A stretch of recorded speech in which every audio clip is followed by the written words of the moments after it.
అశ్వగంధ చూర్ణం పడుకున్న వెంటనే చక్కటి ప్రశాంతమైనటువంటి నిద్ర కలిగేందుకు కూడా చాలా చక్కగా ఉపకరిస్తుంది. మరి ఈ రోజుల్లో నిద్రలేమి సమస్యతో చాలామంది బాధపడుతున్నారు. దీనికి అనేక రకాలైన కారణాలు. ఈ యొక్క సమస్యని ఇన్సోమ్నియా అనేటువంటి పేరుతో పిలుస్తుంటారనమాట. మరి మానసిక ఒత్తిడి కారణంగా చాలామందిలో ఉంటుంది. దీంతోపాటు తీసుకునేటువంటి ఆహార పదార్థాలు ఒక కారణంగా ఉంటున్నాయి. వ్యాయామరహిత జీవితం ఒక కారణంగా ఉంటుంది. ఆయా వ్యాధులు ఒక కారణంగా ఉంటుంటున్నాయి. కొంతమంది కొన్ని రకాలైన వ్యాధుల వల్ల నిద్ర పట్టకపోవడం ఒక కారణంగా ఉంటుంది. అట్లే కొన్ని సందర్భాల్లో ఆయా వ్యాధులకు వాడేటువంటి ఆధునిక కృత్రిమ రసాయన ఔషధాల ప్రభావం చేత కూడా సరిగా నిద్ర పట్టకపోయేటువంటి పరిస్థితి ఏర్పడుతూ ఉంటుంది. ఏది ఏమైనప్పటికీ పడుకున్న వెంటనే చక్కటి నిద్ర, ప్రశాంతమైన నిద్ర కలగడం వల్ల మరి ఉన్నటువంటి సమస్యలు తగ్గిపోతాయి. భవిష్యత్తులో కొత్త జబ్బులు రాకుండా ఉంటాయి. శారీరక ఉత్సాహము, మానసిక ఉల్లాసము, ఉత్సాహం కూడా ఉండేటువంటి అవకాశం ఏర్పడుతుంది. మరి పడుకున్న వెంటనే నిద్ర వచ్చేందుకు క్షేమదాయకమైనటువంటి ఔషధాన్ని అశ్వగంధతో ఎలా తయారు చేసుకోవాలంటే, అశ్వగంధ చూర్ణాన్ని ఒక 100 గ్రాములు తీసుకోండి. అశ్వగంధ చూర్ణాన్ని ఒక 100 గ్రాములు తీసుకోండి. ఔషధం తయారు చేసి చూపించేందుకు ఇక్కడ కొద్దిగా మాత్రమే తీసుకోవడం జరిగింది. అశ్వగంధ చూర్ణాన్ని మీరు 100 గ్రాములు తీసుకోండి. అట్లే రెండవ పదార్థంగా జాజికాయల చూర్ణం. జాజికాయలు తెలుసు కదా, నట్ మెగ్ అనేటువంటి పేరుతో పిలుస్తారు. చాలా సువాసన భరిత ద్రవ్యము. ఆహార పదార్థాల్లో, వంటకాల తయారీలో, ముఖ్యంగా స్వీట్స్ తయారీలో, తర్వాత కార పదార్థాల తయారీలో కూడా మరి ఆయా పరిస్థితులను బట్టి ఆయా ప్రాంతాల్లో ఈ యొక్క సువాసన ద్రవ్యంగా కూడా ఈ యొక్క జాజికాయను వాడుతూ ఉంటారనమాట. ఈ యొక్క జాజికాయ యొక్క చూర్ణము ఒక 10 గ్రాములు తీసుకోండి. జాజికాయ చూర్ణము ఒక 10 గ్రాములు తీసుకుంటే సరిపోతుంది. మూడవ పదార్థంగా దాల్చిన చెక్క చూర్ణం. దాల్చిన చెక్క చూర్ణాన్ని కూడా మంచి దాల్చిన చెక్క తెచ్చుకొని ఆ దాల్చిన చెక్కను చూర్ణం చేసుకొని దాల్చిన చెక్క చూర్ణాన్ని కూడా ఒక 10 గ్రాములు తీసుకోవాలన్నమాట.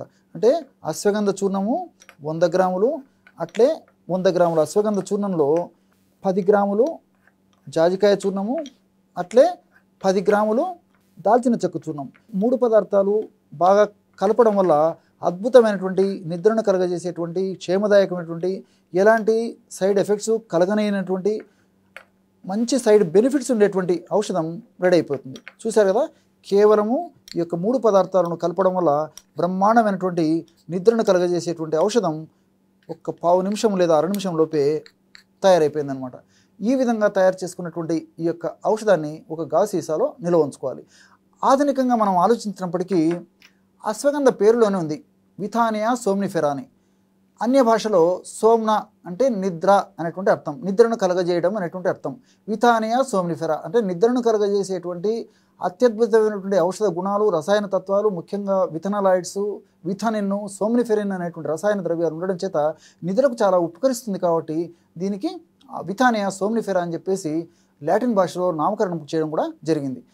ఇది నిద్రను చాలా అద్భుతంగా, నిద్రను ప్రశాంతమైన నిద్రను కలుగజేసేందుకు, మానసిక ఒత్తిడి తగ్గించేందుకు చాలా చక్కగా ఉపకరిస్తుంది. అట్లే జాజికాయలో మిరిస్టిసిన్ అనేటువంటి రసాయన పదార్థం కూడా నిద్రను కలుగజేసేందుకు చాలా చక్కగా ఉపయోగపడుతుంది. అంతేకాకుండా నిద్రను కలుగజేసేందుకు మెదడులో మెలటోనిన్ అనేటువంటి రసాయన పదార్థాన్ని ఉత్పత్తిని బాగా పెంచేందుకు ఈ జాజికాయలో ఉన్నటువంటి ఈ మిరిస్టిసిన్ అనేటువంటి రసాయన పదార్థం ఉపయోగపడుతుంది. అట్లే మూడవ పదార్థంగా దాల్చిన చెక్కలో సినమాల్డిహైడ్ అనేటువంటి రసాయన పదార్థం ఉంది. ఈ సినమాల్డిహైడ్ అనేటువంటి రసాయన పదార్థం కూడా మెదడులో మెలటోనిన్ అనేటువంటి నిద్రను కలుగజేసేటువంటి పదార్థాన్ని, హార్మోన్ని బాగా పెంచుతుందన్నమాట. ఈ విధంగా ఈ 3 పదార్థాలు కలిపి మనం ఔషధంగా తయారు చేసుకుంటున్నాం. కాబట్టి సమర్థవంతమైనటువంటి ఫలితాలు కలిగేటువంటి పరిస్థితి ఏర్పడుతుంది. కాబట్టి ఈ యొక్క ఔషధాన్ని దీర్ఘకాలం పాటు వాడినప్పటికీ మనకు అన్ని క్షేమదాయకంగానే ఫలితాలు ఉంటాయి, కానీ ఎలాంటి సైడ్ ఎఫెక్ట్స్ కూడా ఉండవు. మరి ఈ యొక్క ఔషధాన్ని ఎలా వాడుకోవాలంటే, రోజు రాత్రి పడుకునేటప్పుడు 100 మిల్లీలీటర్ల గోరువెచ్చని పాలలో కలిపేసి ఆ యొక్క పదార్థం అంతా బాగా కలిసిపోయేటట్లు ఒక పావు నిమిషం కానీ లేదా ఒక అర నిమిషం కానీ బాగా కలిపేసేయాలన్నమాట. ఈ విధంగా ఒక పావు నిమిషము లేదా ఒక అర నిమిషం బాగా కలపడం వల్ల ఈ పదార్థం అంతా కూడా బాగా అందులో కలిసిపోతుంది. కాబట్టి మరి మనం ఆ పదార్థాన్ని, ఆ పాలను తాగినప్పుడు కూడా ఎలాంటి ఇబ్బంది కూడా ఉండదన్నమాట. ఈ విధంగా తయారు చేసుకున్నటువంటి ఔషధాన్ని రోజు రాత్రిపూట పడుకునేటప్పుడు సేవిస్తూ ఉండాలి. ఇంతే. క్రమం తప్పకుండా ఈ యొక్క ఔషధాన్ని సేవించడం వల్ల మరి మెదడులో మెలటోనిన్ అనేటువంటి హార్మోన్ ఉత్పత్తి బాగా జరిగేసి చక్కటి నిద్ర, ప్రశాంతమైన నిద్ర కలగడమే కాకుండా మరి సంపూర్ణమైనటువంటి ఆనందదాయకమైనటువంటి ఆరోగ్యదాయకమైనటువంటి నిద్ర కలగడమే కాకుండా మరి ఉదయం నిద్ర లేచిన తర్వాత కూడా హుషారుగా, ఉల్లాసంగా, ఉత్సాహంగా ఉండేందుకు కూడా ఈ యొక్క ఔషధాలు సదా మన దేహంలో వాటి యొక్క ప్రభావాన్ని చూపిస్తూ సదా కాపాడుతూ ఉండేటువంటి పరిస్థితి ఏర్పడుతూ ఉంటుంది. కాబట్టి మరి ఈ ఔషధాన్ని వాడుకోవడం వల్ల చాలా చక్కటి ఫలితాలు కలుగుతాయి. అయితే మీరు ఇక్కడ మరొక విషయం కూడా గుర్తుంచుకోవాలి.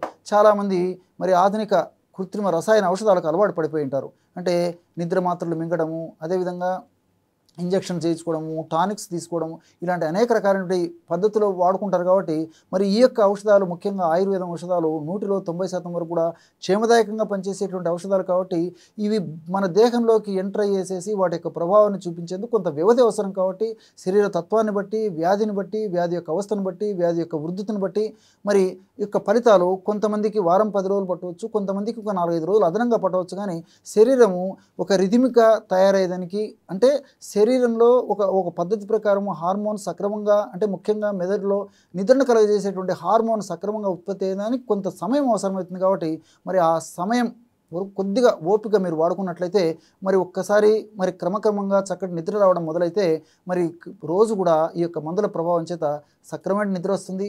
ఈ మందులు వాడినటువంటి కొత్తలో మరి పూర్తిగా నిద్ర లేనటువంటి వాళ్ళైతే కొన్నాళ్ళ పాటు వాడిన తర్వాత కనీసము 3-4 గంటలు నిద్ర వచ్చేటువంటి పరిస్థితి ఏర్పడుతుంది. మరికొన్నాళ్ళు వాడిన తర్వాత 4-5 గంటలు, 6 గంటలు నిద్ర వచ్చేటువంటి పరిస్థితి ఏర్పడుతుంది. ఇంకొన్నాళ్ళు వాడుకోవడం వల్ల మన కంటి నిండా బాడీ శరీర తత్వాన్ని బట్టి కొంతమందికి 7 గంటలు, కొంతమందికి 8 గంటలు, 10 గంటలు నిద్రపోతే కానీ వాళ్ళకి ఆ సంతృప్తి ఉండదు. కాబట్టి ఆ వయసుకు తగ్గట్టు, ఆ శారీరక శ్రమకు తగ్గట్టు, ఆ దేహ తత్వానికి తగ్గట్టు, ఆ వాతావరణ పరిస్థితులకు తగ్గట్టు మరి ఎంత నిద్ర అవసరమైతే అంత నిద్రను ఈ యొక్క మనం చెప్పుకున్నటువంటి ఈ పదార్థాన్ని వాడుకోవడం వల్ల ఈ యొక్క పదార్థాలు కలుగజేస్తాయి అన్నమాట. అటువంటి ప్రశాంతమైనటువంటి నిద్రను కలుగజేస్తాయి.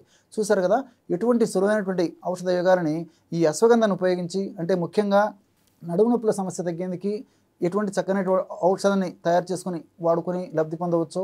అలాగే మరి చర్మ వ్యాధులకు సంబంధించి ఔషధాన్ని ఎలా తయారు చేసుకుని వాడి లబ్ధి పొందవచ్చు. అట్లే చక్కటి ప్రశాంతమైనటువంటి నిద్ర కలిగేందుకు అశ్వగంధాన్ని ఉపయోగించి ఎలాంటి ఔషధాన్ని తయారు చేసుకుని లబ్ధి పొందవచ్చు మొదలగు వివరాలు ఈ వీడియోలో తెలుసుకున్నారు కదా. మరొక వీడియోలో మరొక అంశంతో మళ్ళీ కలుద్దాం. అంతవరకు నమస్కారం. మీ చిట్టిబొట్ల.